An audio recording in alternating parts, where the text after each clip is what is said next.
So yes, I have seen the No's new video regarding Half-Life 3, and no, it's not completely true. There are a lot of holes within the story that their supposed source has said, and the proof that illegitimizes the source has been around for quite a long time. So we're going to go through a lot of the major points that were incorrect on the video, and how Half-Life 3 will still be released.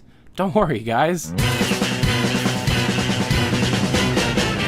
I would first like to start this video by saying that the No is not completely in the wrong here. They just took a source a little too seriously without really fact-checking where the source came from. Unless they come out and say exactly who the source is, we really can't be led to believe that it is a legitimate source. Mostly because of a couple of things. First, they talk about how the development team for Half-Life 3 was stripped thanks to the management moving people around to different projects. Now, how Valve employees work on different projects is a lot different from how other game companies work. Management doesn't really direct the employees in any which way, and it is famously known that Valve's desks have wheels. Why do Valve's desks have wheels? Because if a person is interested in working on a specific project that people in Valve are working on, they wheel their desk over to another room where that project is being worked on. Valve is very famous for giving their employees an enormous amount of freedom. Yes, it could be kind of bad that they're given this freedom, but it is well documented that this freedom exists. And no, management would never strip employees away from a project if they were very interested in doing it. The only way that a development team would have went from 100 to 10 employees was because the people themselves lost interest in what they were working on. And that is possible, but the source stating that it was completely the management moving people around to work on Left 4 Dead 2 and Portal 2 isn't true. Valve's management doesn't move people around to different places. The people themselves in Valve choose where they want to work. And one day they told me, no, come in and see the new demo, see what we're working on, see the hardware and where it's at now. And that changed everything for me. The next day, as is Valve tradition, I rolled my desk down and I joined the VR team. Another thing that this video covers is that after the release of Mass Effect 3 and the enormous backlash that BioWare got because of the ending of that game, Valve was scared to be able to release a less than perfect product regarding Half-Life 3. Now, there is some truth to this rumor. Half-Life 3 does have to be the most perfect game ever made. Half-Life 3 is one of the most said things on the internet, and Half-Life 3 actually coming out and not being perfect would cause probably the biggest internet backlash in the history of forever. However, Valve being afraid to release something is not true, and this is actually confirmed, as a user on Reddit actually emailed different Valve employees and got a response from Mark Laidlaw.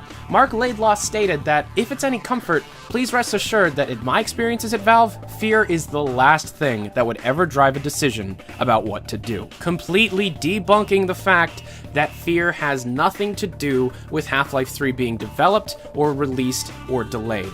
Fear will not change anything that Valve does. After the initial email that Laidlaw sends to this Reddit user, he actually is so interested in this topic, he sends a second email about 10 minutes later, stating that there's a misunderstanding in the gaming community regarding how a lot of people think that if the story is finished, if the story in the game is finished, why not release it as a book or a comic? Now, this does prove that the script is written for Half-Life 3. Mark Laidlaw coming out and stating that if the story is finished, why not release it? The No did state how the script has been written since 2009. However, that's not really how Valve's timetables or release schedule work. We'll talk about that in a second, but Mark Laidlaw stating that if it's finished, why not release it, still proves that Valve is still a little bit farther along than what a lot of people would be led to believe from the No. Now, the story being completed and done since 2009 isn't true. That doesn't make any sense. If you follow the development of previously released Valve games, Half-Life 1, Half-Life 2, and Portal 2, you know that the story changes immensely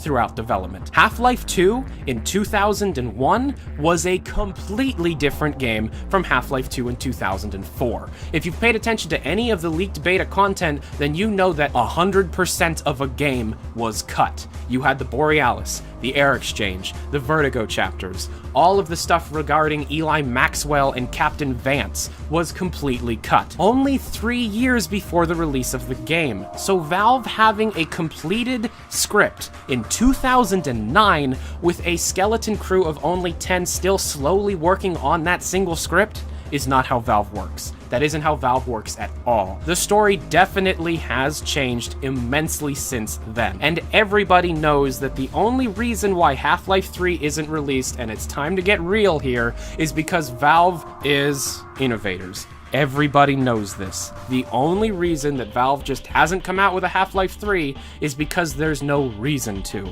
There is no gaming technology that is just on the fray of being the newest, biggest thing for a Half-Life 3 to come out and wow everybody with its technical prowess and amazing gameplay. Half-Life 1 revolutionized the way 3D gaming first-person shooters could redefine storytelling. Half-Life 2 showed players how a physics engine can add great depth to a video game, and Half-Life 3 needs one of those things. So the reason why Valve hasn't released Half-Life 3 yet has nothing to do with them being scared or them wanting to make more money. That's another thing, we'll get to that in a second. Valve is waiting for the next big thing, and we all know Valve is working on the next big thing, VR.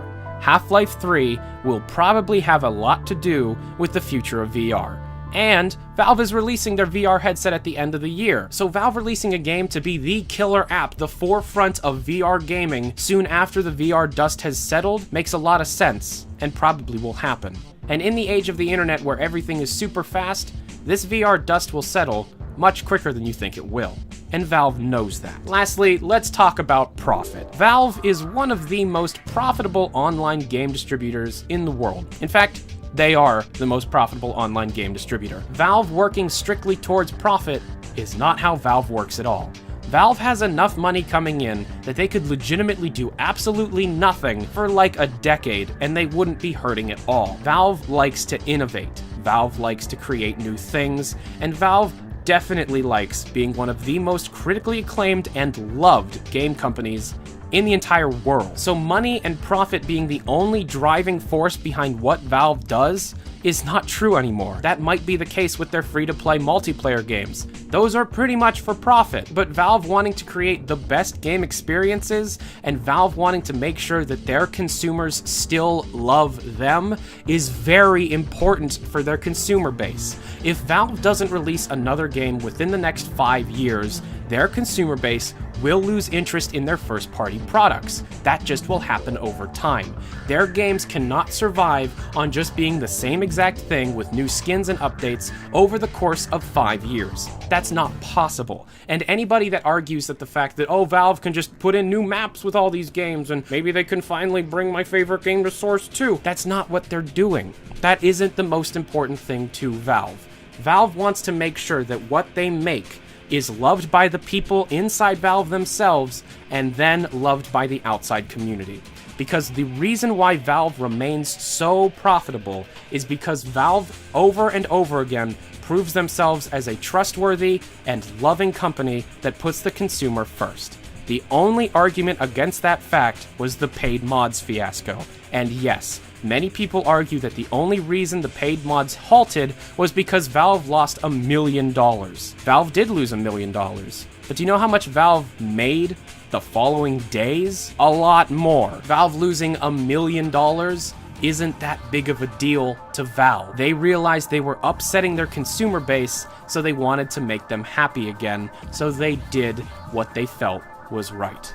So Valve just straight up screwing Half-Life 3 because they think that gaming isn't an art anymore, gaming is a service, is not completely true.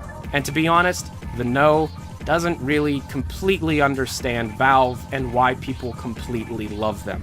Valve needs people to love them, and they know it. So yes, Half-Life 3 will be released, and that's why.